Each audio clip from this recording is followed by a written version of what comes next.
the power test is how do you respond when you get some power? Now, what you might be thinking is, I've never been able to take that test. I would love to take that test one day. But you will get some power one day. Let me explain power to you. Another word would be authority. But let me explain authority to you. It's responsibility. Anytime you're given responsibility, then you have power when you fulfill that responsibility, or if you don't fulfill that responsibility, then you don't have that power, all right? So I want to show this to you in Joseph's life. That's we're doing Joseph, which is Genesis chapter 30 through Genesis chapter 50.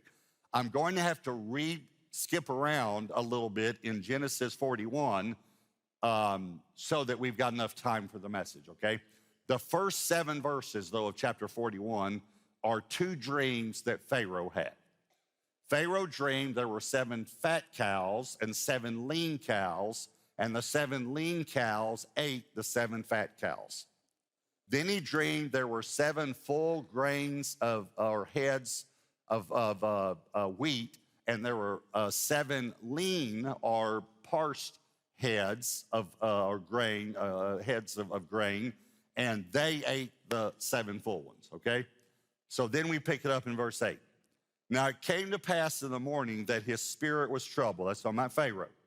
And he sent and called for all the magicians of Egypt. This is actually where we get the word magi from. And I've explained that in a Christmas message, so you have to go back to hear that. I don't have time to explain it now.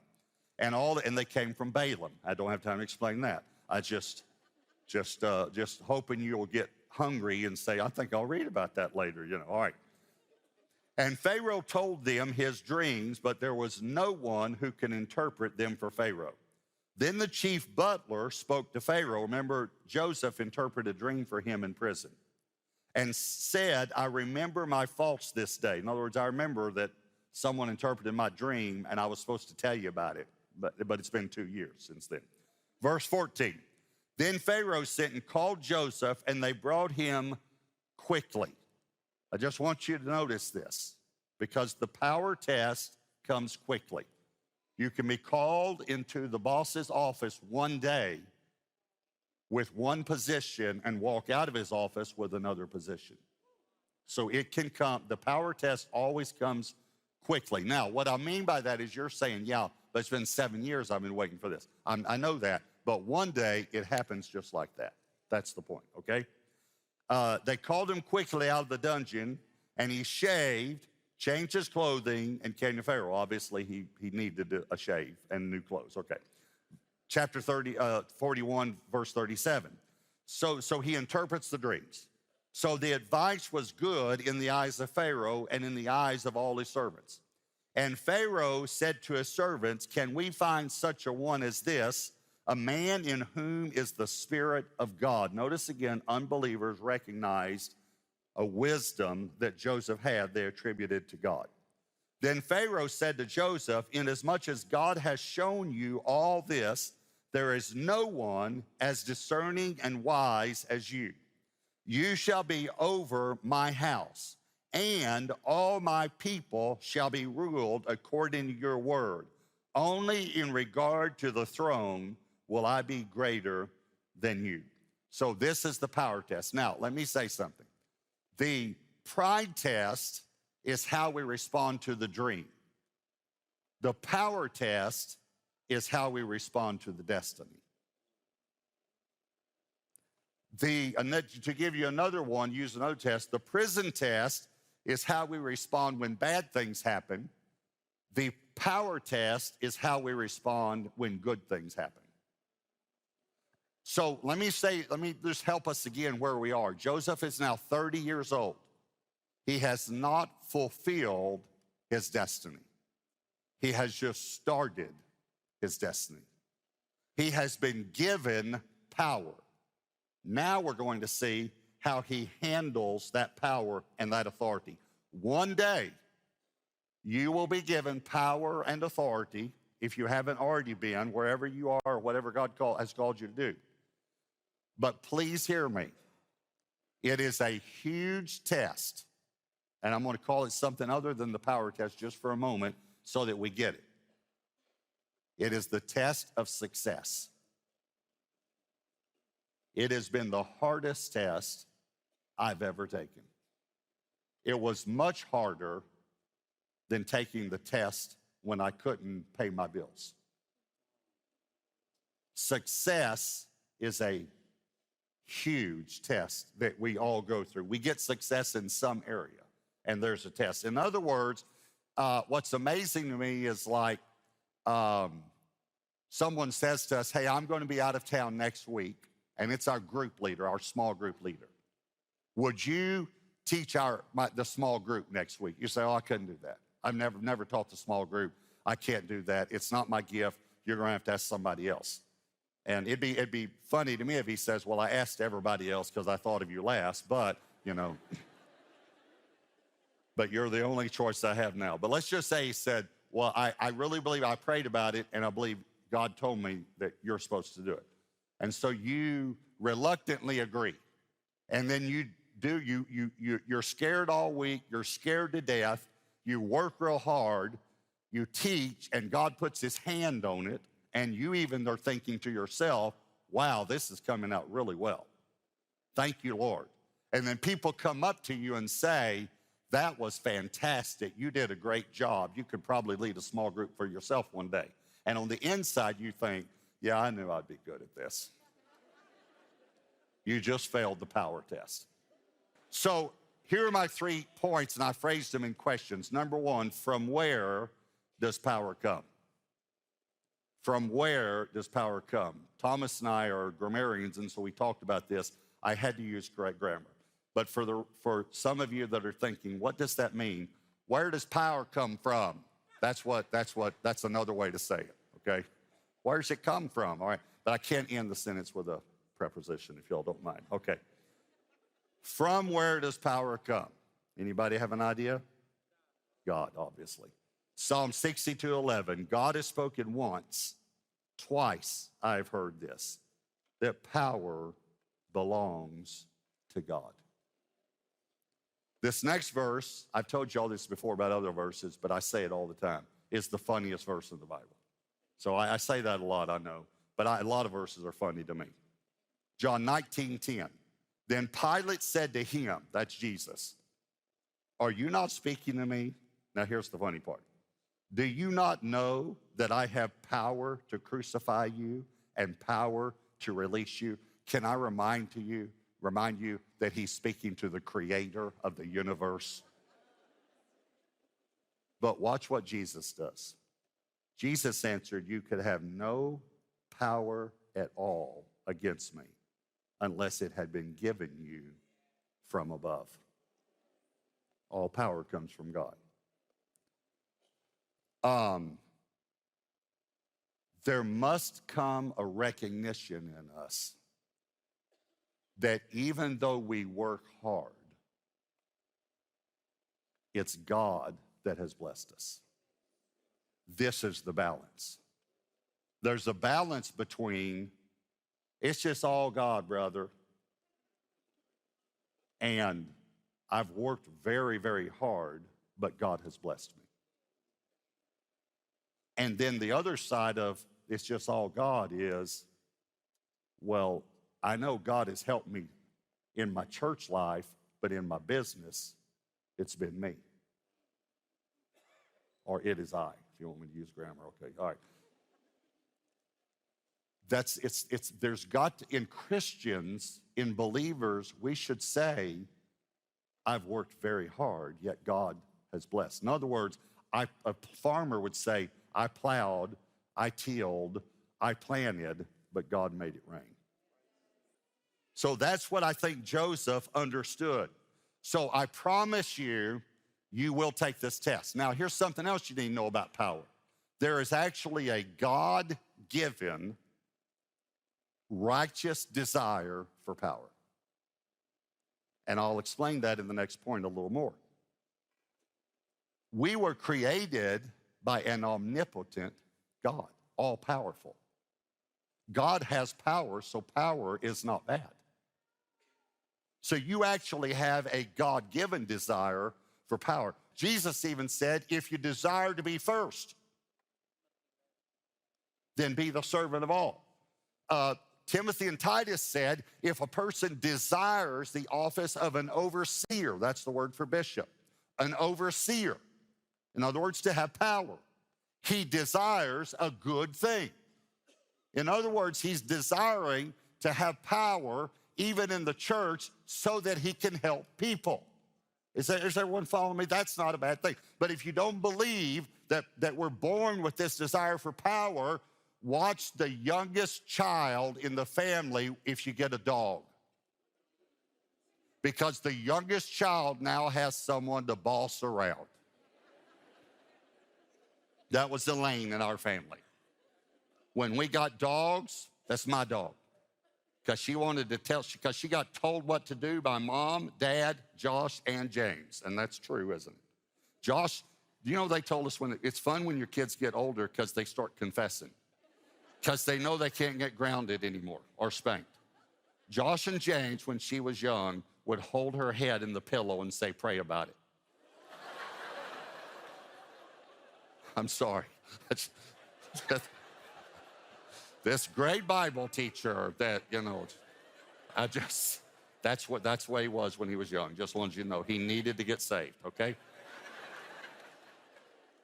Point is, where does power come? It comes from God, and there is a good desire for power if you want to use it to help people. And that's the next point. So to whom does power come? It comes to the humble. James 4:10, humble yourselves in the sight of the Lord, and he will lift you up. Let me say it another way. Exalt you or give you power if you're humble. 1 Peter 5, verse 5, likewise, you younger people, submit yourselves to your elders. Yes, all of you, old and young, male and female, be submissive to one another and be clothed with humility. For God resists the proud, but gives grace to the humble.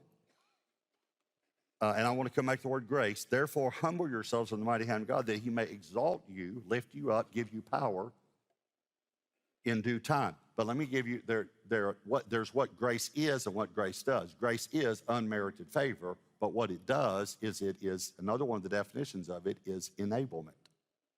And you go to the root word of that in the Greek, and it's power. Grace gives you power to overcome sin you never had power to overcome. So he gives grace to the humble. He gives power to the humble. It comes as a result of humility. So let me give you one other thing about being humble. Have you ever met someone who has had great success, let's say, in whatever he or she does, and after talking to him, you come away very attracted to the person's spirit and demeanor because he or she has tremendous humility? It's attractive, isn't it? You think, man, that person was just a regular person. And yet she's done this and done this and done that. And, I can remember, well, never mind anyway. So I can get off on, the older I'm getting, the more I have divine rabbit trails, but they're fun. So anyway, so you meet someone who's done a lot for God or a lot in business, who's humble, the person's attractive to you. Have you ever met someone that's been very successful who's prideful? It's repulsive, isn't it?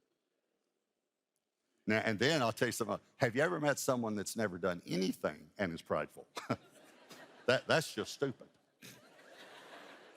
That's foolish. Okay. So, my point is that pride looks foolish. So let me give you my illustration now. Back in the 80s, I was in my 20s then, and for some reason I wanted to be, again, my father was successful growing up. I wanted to be successful. I had the desire to be successful and to appear successful to people. It was an insecurity that I had. And so at that time, for some reason, some of you will remember this, men who were successful wore lizard skin shoes. That meant you had made it. Okay, I didn't have any lizard skin shoes. I had secondhand shoes from Salvation Army, but I wanted lizard skin shoes because I wanted people to think I was successful. Well, I had a friend who was successful, bought some lizard skin shoes. They were too tight on him, so he gave them to me. I wore them everywhere. I mean, to my kids' soccer games, I wore lizard skin shoes, you know. And truth be told, they were too tight on me, but I wore them anyway. So one day I decided to take our Ford Fairlane. Some of you don't even know that Ford used to make a car called Fairlane. They're now collector's items. Back then, nobody collected them. That's how I could afford it. And so I drove it to the car wash one Saturday to get it washed, but wore my lizard skin shoes. So everyone there would think actually the Mercedes was mine going through the, car wash. And it's one of those where it had the long hallway and everyone would stand at the window watching the cars go through. You know those? Okay. But at the front of it, at the front part, was a place you could get your shoes shined. So I got my lizard skin shoes shined. And then as I was walking down the hallway, people standing watching the cars come through would do this. They would turn and then they'd go. And I was thinking, they think I'm somebody. They're seeing these nice shoes, and it's just amazing what these shoes do for me. What I didn't realize was when I got down to the end of the row, I thought, I'm going to look down because they must look very nice shined. What I didn't realize was the guy had rolled my pants legs up like this, and so I was walking. Okay. Yeah.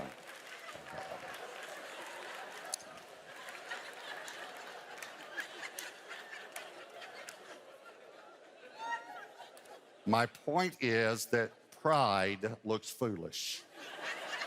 Did I make my point? Okay, all right. So,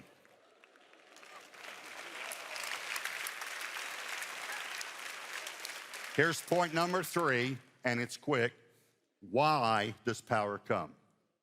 I told you I'd get to it on point 2, but it was actually point 3. Acts 10:38, God anointed Jesus of Nazareth with the Holy Spirit and with power, who went about doing good and healing all who were oppressed by the devil, for God was with him. Why does God give power? So you'll do good and help people. Deuteronomy 8, it's quoted a lot, but I've even asked people, because it says it's God who gives power to get wealth, so we'll read it in a moment, but I've asked people even, and why does he give wealth? And many people can't answer that. Now, Steve Doolin can because he teaches about this and has taught for many years about this.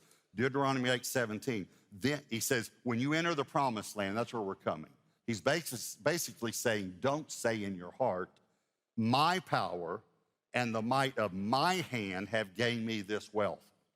And you shall remember the Lord your God, for it is he who gives you power to get wealth, that he may establish his covenant, which he swore to your fathers as it is this day. When God gives you financial blessing, it's that he may establish his covenant on this earth. That's why he gives power. That's the only reason he shares his power, is so you can help people with it. Let me just give you this illustration. Here's God with all of the resources in the world. Well, actually, all the resources in the universe. He actually owns Mars, if you don't know. When Elon gets there, it'll say property of God. So here's God with all the resources. Over here are all the needs, all the hurting people, all the churches need to be built, all the poverty, all the difficulties, all the sex trafficking, all the horrible atrocities that sin has brought into the world. Another way business leaders to say this is, here's all the supply, all of it, and here's all the demand. Have you ever thought about what's in the middle? You are. Let me say it another way. God is looking for distributors. He wants to get all the resources over there. He just needs a distributor. So he'll give you power and see how you handle it. The world says power is for self. God, the Bible says power is for others. Are y'all catching that? I know that was a quick statement, but it was a powerful statement. All right, so let me give you an illustration, and then we're done. When our church was smaller, I've lost touch with him, so I don't know whether he's still a member of the church, or we just haven't talked in a while, but he's a very busy person. But we used to go to lunch a lot, spend time together. It's a man named Juan Hernandez. So Juan has run the presidential campaign for many presidents, probably over 10 in Central and South American countries to be elected. And he's Dr. Juan Hernandez. But he's a political strategist that every liberal's afraid of in Central and South America because he's a strong believer. He won the first presidential campaign he ran was for Vicente Fox, and he led him to Christ, and then he led 13 out of 24 of his cabinet members to Christ. Okay? So and now every time I've talked to him since then, and we have talked, I just don't know where he is. I haven't talked to him in the last year or so. But he's in some country running a presidential campaign, and the presidential campaign can be in last place, and the thing they're scared of is if Juan Hernandez comes in to run the campaign, because that's how God is with him. He's like a Joseph. You follow me? Okay. So after a Saturday night service, when the church was smaller, I was standing greeting people, and this couple came up that I knew and said, hey, we want to introduce so-and-so. She and her husband have been missionaries to Mexico for 40 years. And I'm just overwhelmed. I think, wow, I'm meeting saints right now. I mean, missionaries for 40 years, And I said, oh, it's so wonderful to meet you. I said, I just feel like asking you, is there something that I can pray with you about? And she started to cry, and she said, yes. She said, my husband is still in Mexico. We have a 1-year furlough. And I was released, but there's a problem with his visa, and he's been there 2 months. We've been separated 2 months.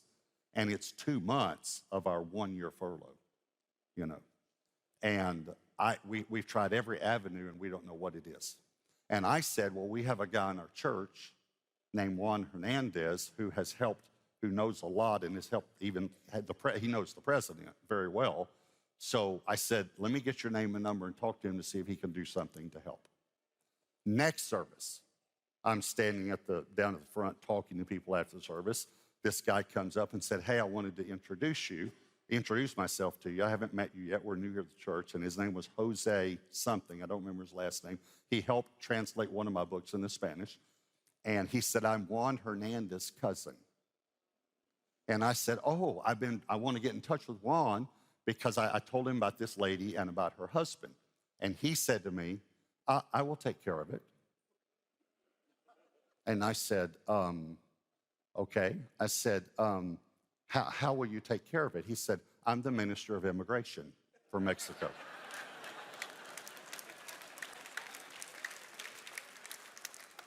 And so because it was my first time to meet him, I was trying to not impose on him. So I said, well, hey, listen, if you run into any problems or something, then he said to me like this, I will not run into any problems. I will take care of it.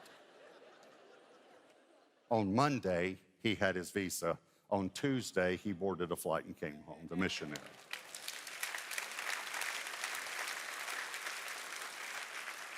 The missionary organization extended their furlough so they'd have a full year. And at the end of the year, the man passed away and went to be with the Lord. But he's got to spend the last year of his life with his wife. You know why? Because a man had power, and he knew what that power was for. It was to help people.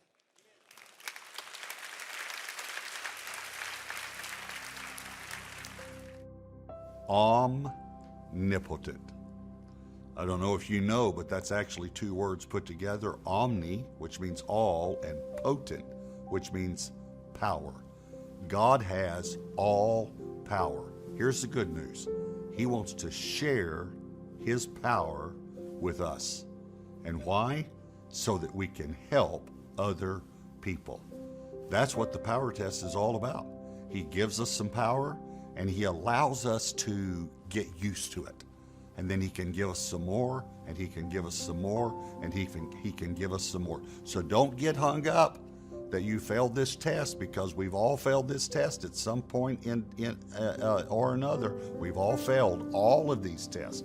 But the Lord allows us to take these tests again and again, not so we keep failing, but so we get more strength, and we keep passing and passing and passing and helping more people and more people and more people. You know, I absolutely love this series, that God has a dream for your life and he has a destiny for your life. So join me next time as I continue this series. Hey everyone, I'm Pastor Robert, and thank you so much for watching my YouTube channel. Be sure to share what God is teaching you in the comments below so that it might encourage others. And click the subscribe button and then tap the bell icon so that you'll be notified every time a new video is posted. And don't forget, you can watch full episodes anytime right here on my YouTube channel. Thanks again for watching. Thanks again for watching. Thanks again for watching. Thanks again for watching.